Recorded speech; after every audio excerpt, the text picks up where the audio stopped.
Sister said, "At least I have a real career," then got laid off and asked to work for my startup. My sister's laugh cut through the clink of cutlery, like she'd rehearsed it in the car. "At least I have a real career," she said, lifting her wine glass toward me like it was a toast, like she was doing me a favor by making it funny. The table went quiet in that split-second way family tables do. Everyone pretending they didn't hear the sharp edge, but nobody missing it. My dad's fork stopped halfway to his mouth. My mom's eyes flicked to me and then away, like she was watching a slow-motion car crash and deciding whether to look. And Lena, my sister, smiled wider, cheeks flushed, waiting for me to play my part and laugh along.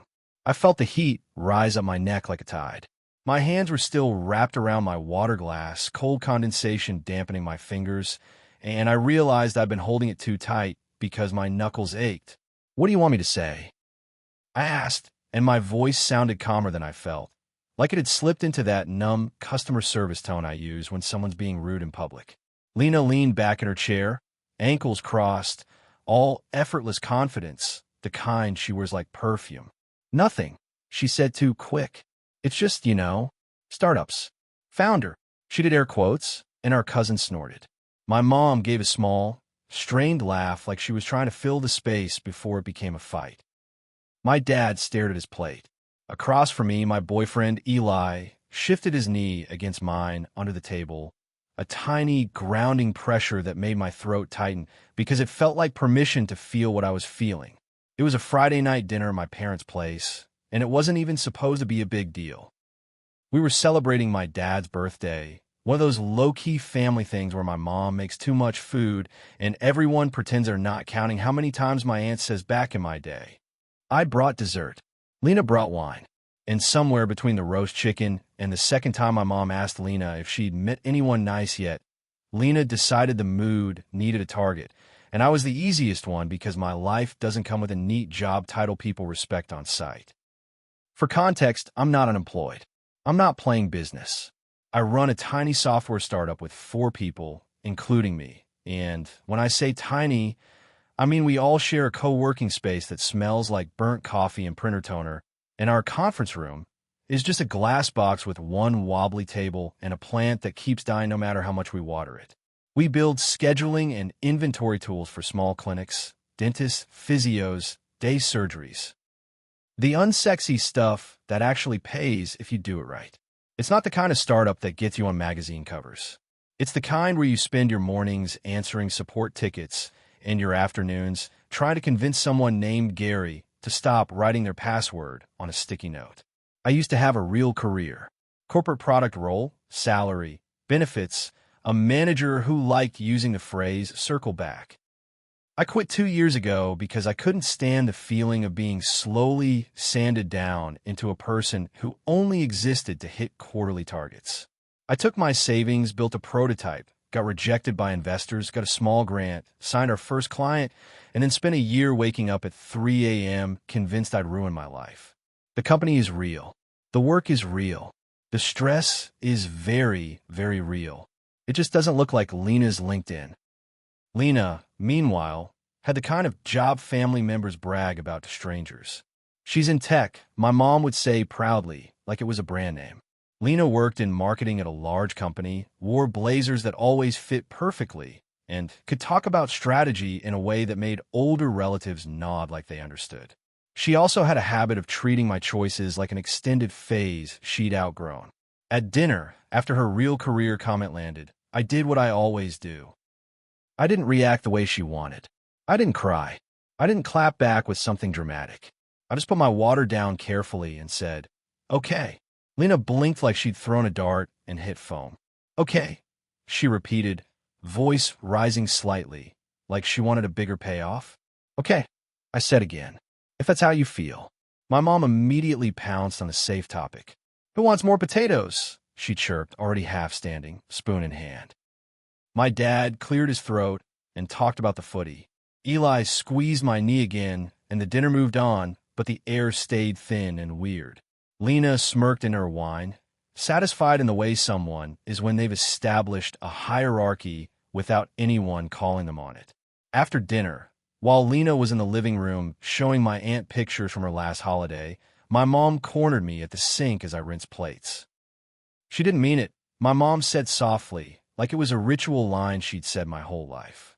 I watched a streak of gravy slide down a plate and disappear under running water. She meant enough to say it, I replied.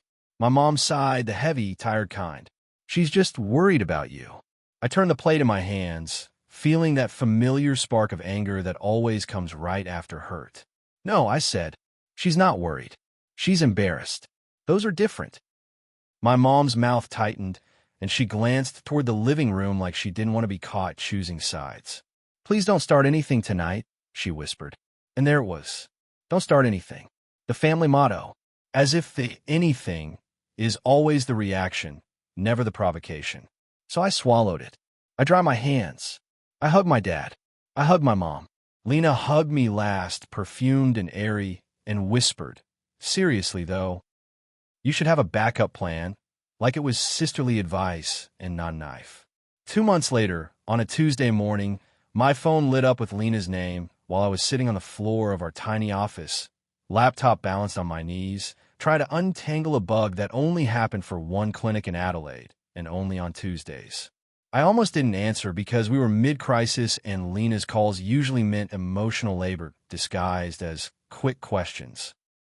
But something in my chest tightened in a way that made me swipe to accept. Her voice was wrong immediately.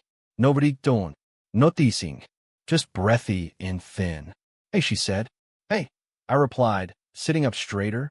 Eli looked up from his desk at my face, reading it. What's going on? There was a pause long enough that I could hear Lena's breathing. Then she said, I got laid off. I stared at the wall, at the peeling corner where the paint never quite stuck. My brain did that annoying thing where it tries to be helpful by offering the obvious. This changes everything. What came out of my mouth instead was, are you okay? Lena made a sound that could have been a laugh if laughter was made of glass. No, she said. I'm not okay. I didn't gloat. I didn't feel satisfied.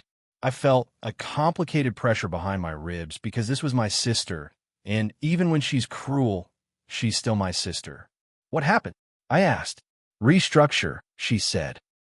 They cut an entire team. My manager cried.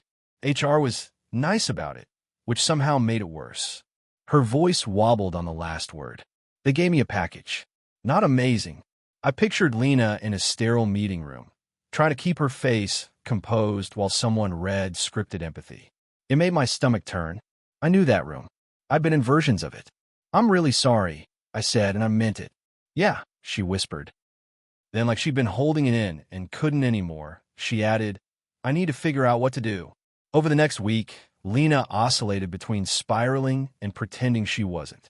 She sent me job listings like she was crowdsourcing a plan. She called me at midnight to talk about severance clauses. She texted me voice memos complaining about how recruiters were so fake. I listened because I'm her sister, and because even though she'd treated my work like a joke, I knew how it felt to have your identity yanked out from under you.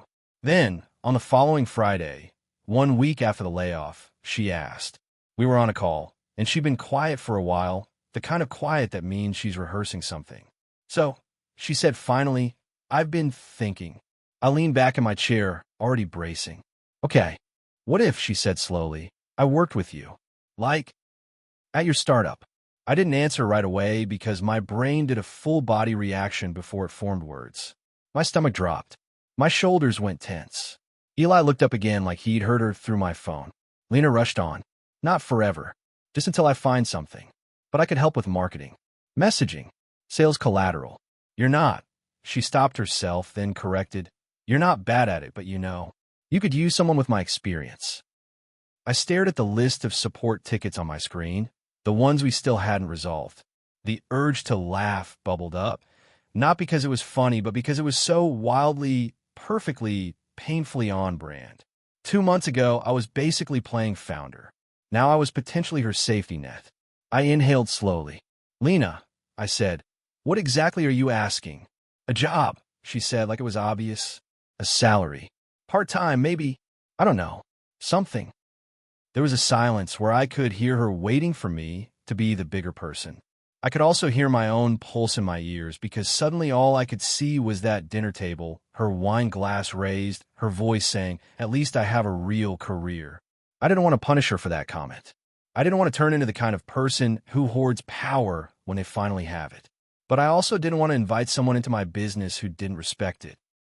And, by extension, didn't respect me. "I need to think," I said. Lena's voice tightened. "Okay, but I don't have a lot of time." "I hear you," I said. "I'll call you back." I hung up and sat very still. The office sounded too loud. Keys clicking, the distant murmur of someone on a Zoom call in the glass box. Eli rolled his chair over, eyebrows raised. "Was that Lena?" he asked. "Yeah," I said, and my voice sounded strange, like it belonged to someone else. "She got laid off." Eli's face softened. "Damn." "She has to work here," I added. Eli's expression changed in a way that made me exhale sharply. Not anger, not judgment, just immediate concern. "Do you want her here?" he asked. I opened my mouth to answer and realized I didn't have a simple yes or no. "I want my sister to be okay," I said. "I don't want this." I gestured vaguely at the air, at the history, at the little pile of resentment that had been building for years. Eli nodded like he understood exactly.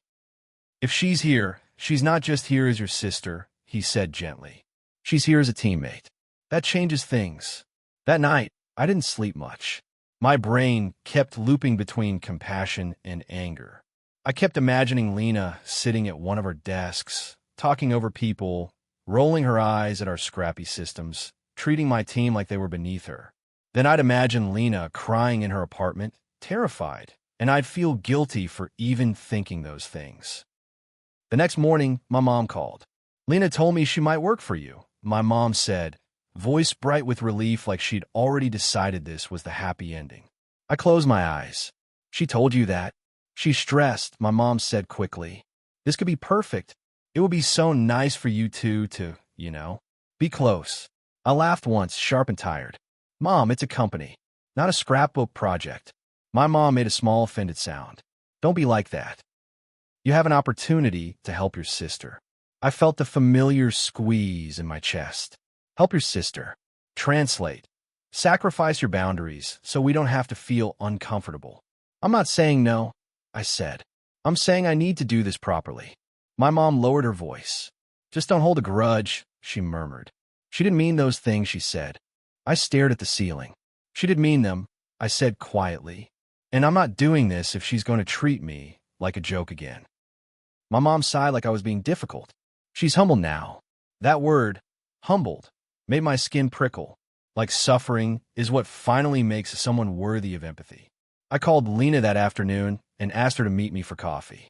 Neutral territory. No family audience. No co-workers. Just us. She showed up looking smaller. Not physically, but in energy. Her hair was in a messy bun instead of the sleek blowout she always had. She wore a hoodie and jeans like she was trying to blend into the world. She hugged me too tightly, like she needed the contact to prove I wasn't going to abandon her. "I'm sorry," she said as soon as we sat down, words tumbling out too fast. "About before. About what I said." I watched her hands fidget with her coffee sleeve. "What exactly are you sorry for?" I asked, not cruel, just careful. I'd learned the difference between apologies that fix things and apologies that just smooth the surface. Lena's jaw tightened. "For making fun of you," she said. "For the career comment." I waited. She sighed and looked up at me, eyes glossy with frustration. "I was jealous," she admitted, and the honesty startled me. "Okay. You quit and did your thing, and everyone acted like you were brave, and I was stuck in meetings pretending I cared about brand guidelines. And you were always so calm about it, like you didn't need approval." My throat tightened, not because it was flattering, but because she saw me so wrong. I hadn't been calm. I'd been terrified. "I didn't need approval," I said. "I just stopped asking you for it." Lena flinched like that landed. She nodded slowly. "Yeah," she whispered. "Okay." I took a breath. "So about working with me," I said. "Here's the deal." Lena straightened a little, hope flickering. "We're not hiring right now," I said. "Not full-time. We're managing cash flow carefully. If you come in it has to be because the company needs the role, not because you need a bridge. Her face tightened. So no, not yet, I said. I'm open to a contract. A trial. 6 weeks. Specific deliverables. We'll pay you for the work. But you'd report to Eli for marketing tasks, not to me, because I don't want our sister dynamic bleeding into management. Lena blinked, like she hadn't expected structure. Report. Eli. Yes, I said. And you'd have to treat the work like it's real. No jokes. No little laptop job energy. And if you undermine me or the team, it ends. Her cheeks flushed. I wouldn't do that. I held her gaze. You already did, I said quietly. That's why I'm being direct now. Lena's mouth opened, then shut. She stared down at her coffee like it had answers in it. Okay, she said finally, voice tight. I can do that. And one more thing, I added because my heart was pounding, and if I didn't say it now, I never would. Lena looked up. You don't get to use this as a temporary pity job and then tell everyone you had to rescue me by coming in, I said. If you work with us, you respect it, even if you leave later. Lena's face flickered with something. Shame, anger, both. Then she nodded once, small. Okay. We sat there in silence for a moment. Outside the cafe window, people walked by with shopping bags, laughing like the world wasn't complicated. My coffee tasted burnt. My hands were steady, but my insides felt shaky. I really am sorry, Lena said again, quieter this time. I didn't realize how mean I sounded. I didn't soften completely, but something in me unclenched by a fraction. You sounded mean because you were being mean, I said, but I believe you could do better. If you want to. Lena swallowed. Edo. So we did it. The trial. The contract. She came into our office on Monday and tried, at least in the beginning. She showed up early. She asked questions instead of assuming. She listened. It was weird seeing her in that environment. No blazer, no corporate armor, just my sister trying to be useful without performing superiority. The first week went fine. The second week, the cracks started to show, not in a dramatic way, in small ways, which is always the more dangerous kind. She'd sigh loudly when someone suggested a cheap solution. She'd say things like, in real companies we'd, and then catch herself when I looked at her. She'd correct Eli in meetings, not with facts, but with tone, like she couldn't help reminding everyone she used to be somewhere bigger. Eli, to his credit, handled it calmly. He'd redirect. He'd say, let's stick to what's doable for our constraints. He'd give her clear feedback, and Lena would nod, smile, act agreeable, then do it again the next day. One afternoon, I walked past the glass box and heard Lena on a call, voice bright and smooth, saying, I'm helping out with this small startup right now, with that same tone she'd used at dinner, small as an insult hidden inside a description. My hand froze on the door handle. My stomach dropped. Eli was in the room with her, mouth tightening like he'd heard it too. Lena saw me through the glass, and her smile faltered, but she didn't stop talking. She just kept going, like if she ignored the moment, it wouldn't be a moment. After the call, I didn't yell. I didn't make a scene. I asked her to step outside with me, and we stood in the hallway where the air smelled like someone's microwave noodles. What was that? I asked, voice low. Lena blinked, immediately defensive. What? Small startup, I said. You said it like you were apologizing for being here. Her eyes flashed. It is small. It is small, I agreed. But you didn't say it like a fact. You said it like a warning, like a downgrade. Lena crossed her arms. You're reading into it. I felt that old familiar heat rise, the one that always shows up when someone tries to rewrite what I just heard. Lena, I said, this is exactly what I meant when I said respect it. She stared at me for a long moment, jaw working like she was chewing pride. Then she exhaled sharply. Fine, she said. I'll watch my wording. That night, my mom texted me. How's it going with Lena? She said it's a bit chaotic there. I stared at the message until my eyes burned. Chaotic. Like the chaos wasn't the point. Like the scrappiness wasn't what we were building from. I replied, it's going. We're working through it. The next week, Lena asked if we could adjust the contract. She wanted more money. She framed it as market rate. She also casually mentioned that she'd told a recruiter she was consulting because working at a startup sounds unstable. Something in me went very quiet. I asked her to sit with me in the glass box after everyone left. The office was dim, the hallway lights on motion sensors flickering on and off when someone walked past. I don't think this is working, I said. Lena's face went pale instantly. What? What? I kept my voice steady, even though my heart was pounding. Because you still don't respect this, I said.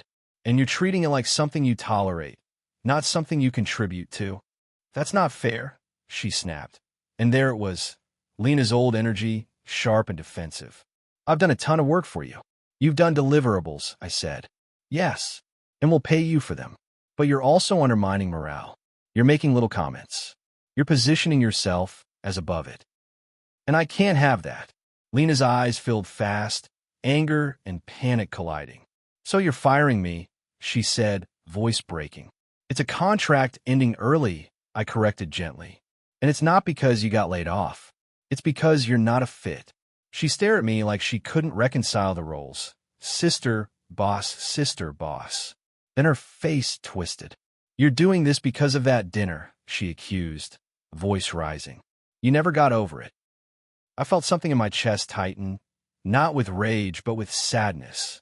I got over the comment, I said quietly. I didn't get over the pattern. Lena's shoulders shook. I needed you, she whispered, and the words came out raw, like she hated them. I thought this would be safe. I wanted it to be safe, I said. That's why I set boundaries. You didn't follow them. For a moment, she looked like she might explode. Then she deflated, wiping her cheek angrily like she was offended by her own tears. So what do I do now? She asked small. The question hit me in a tender place because I didn't want her to fail. I just couldn't let her failure become my company's problem. I'll help you update your portfolio, I said. I'll do mock interviews if you want. I'll be a reference for the work you did here. But you can't stay. Lena stared at me, breathing hard. You're actually serious, she said. I nodded. My throat felt tight. Yeah, I said. I am. She left without hugging me. She walked out into the hallway and didn't look back. The door clicked shut behind her, and the quiet that followed felt heavy, like the office itself was holding its breath. The fallout was immediate and predictable. My mom called the next day, voice trembling with disappointment. She's devastated, she said. I know, I replied. She says you humiliated her, my mom continued. I closed my eyes. She humiliated me, I said softly, and I didn't punish her. I gave her a chance. She couldn't stop doing it. My mom cried. My dad stayed quiet in the background. The family group chat got weirdly silent. Lena posted a vague Instagram story about people who only support you when it benefits them. Our cousin liked it. I didn't respond. I didn't defend myself online. I just kept working because that's what you do when you're building something real and fragile and you can't afford to let family drama derail it. 2 weeks later, Lena texted me a screenshot of an offer letter. New job, good salary, benefits, corporate again. She wrote, got one. I stared at the message for a long time. My first instinct was relief, so strong it made my eyes sting. My second instinct was bitterness that she'd probably tell herself she'd bounced back without needing me. He typed, I'm Qley. Congrats. 3 dots appeared, then disappeared, then appeared again. Finally, she sent, sorry I was a jerk. No emojis. No excuses. Just that. I stared at it until something in my chest loosened. I didn't suddenly forget everything. I didn't suddenly trust her completely, but it felt like a real sentence. I wrote back, thank you.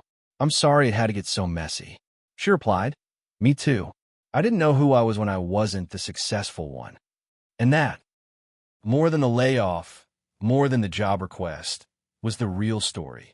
The thing underneath all her jabs. Lena wasn't just arrogant. She was terrified of not being the person the family admired. And I was the walking reminder that you can choose a different path and survive, and that scared her enough to make her mean. We're not magically close now. We're not doing matching sister brunches, but we're honest in small doses. She doesn't call my work fake anymore. I don't call her corporate. When we see each other at family dinners, we keep it light, but there's a new line neither of us crosses because we both know what happens when we do. And sometimes when I'm sitting in that little glass box late at night, Watching our software finally do what it's supposed to do, I think about Lena's wine glass raised like a trophy and her voice saying real career. I think about how fast real can disappear when a company decides you're a line item. And I think about how the only thing that made my work feel real wasn't her approval or her jealousy or her desperation. It was the fact that even when she tried to shrink it, it kept existing anyway. That's the part she couldn't handle. Until she had to.